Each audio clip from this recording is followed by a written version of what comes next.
সিলেট মহানগরে কেউ কি সভাপতি কার মদদে না, এটা তো ভারপ্রাপ্ত সভাপতি যিনি উনি সবাইকে পাঠাই সভাপতি হিসেবে আপনি ব্যবহার করতে পারেন। আমি নির্বাচিত সভাপতি এবং আমার সভাপতিত্ব পদ সবসময় বহাল। দেশবাসী দলমত নির্বিশেষে, হিন্দু বৌদ্ধ খ্রিস্টান সব নির্বিশেষে দেশনেত্রী বেগম খালেদা জিয়ার জন্য দোয়া করছেন।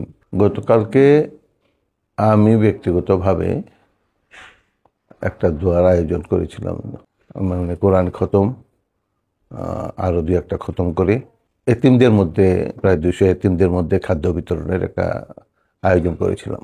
এই খাদ্য বিতরণ কর্মসূচি চলাকালীন সময়ে হঠাৎ করে কিছু উদ্ভট ছেলেরা, উচ্ছৃঙ্খল ছেলেরা এসে আমাকে এই খাদ্য বিতরণে বাধা প্রদান করে।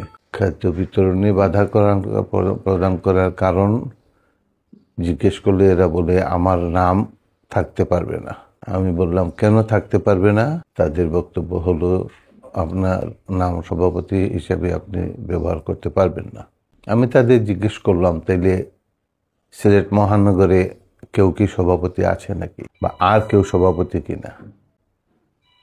তারা বলল, আমি বললাম যে দেখো সিলেট মহানগরে আমি নির্বাচিত সভাপতি এবং আমার সভাপতিত্ব পদ সবসময় বহাল আছে এবং সর্বশেষ কেন্দ্রীয় কমিটিও সেটি বলেছে যে আমার পদ বহাল আছে। তাছাড়া বাকি যারা বিভিন্ন সময় এসেছে বা বর্তমানেও যিনি আছেন ভারপ্রাপ্ত সভাপতি হিসাবে আছেন, তো তারা উচ্ছৃঙ্খলতা এতিমখানার ভিতরে আমার এতিম বাচ্চারা তখন খাওয়া দাওয়া নিয়ে বসা, আমরা ইমাম সাহেবরা মুসল্লিরা আমরা সবাই এখানে দাঁড়ানো।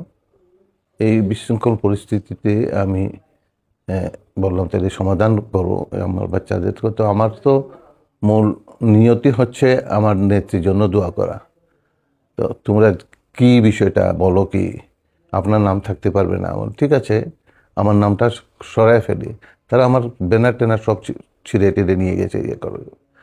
তারপর আবার তাদের কাছ থেকে চেয়ে চুয়ে নিয়ে এসে আমার নাম সরানোর জন্য তাদের বলছি, তারা এই নাম আমার ছিঁড়ে ব্যানার ছিঁড়ে নামটা সরাই ফেলছে। ব্যানার ছিঁড়েছিল কিনা? ব্যানার প্রথমটা তো লাগানো যে ব্যানারটা ছিল সেটা থেকেই তারা ছেড়ে টানাহেঁচড়া করে এই পুরোটা নিয়ে গেছিল। আমি তাদের কাছ থেকে শেষে এনে এটা পরিষ্কার নাম সরানোর ব্যবস্থা করে আমি আবার আমি আমার কার্যক্রম যেটা ছিল সেটা সম্পন্ন করেছি। আমি সব এতিমদেরকে খাওয়ানোর ব্যবস্থা করেছি।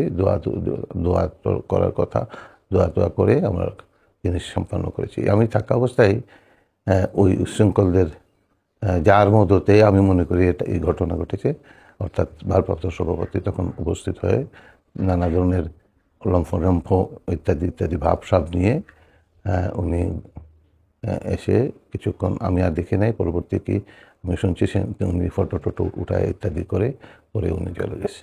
তো এই যে বলছেন কার মদতে, আসলে একটু ক্লিয়ার করে যদি বলতেন কার মদতেই আসলে এরকম করছে, কারণ আপনি তো স্পষ্ট তো কার মদতে না, এটা তো ভারপ্রাপ্ত সভাপতি যিনি উনি সবাইকে পাঠাইছেন।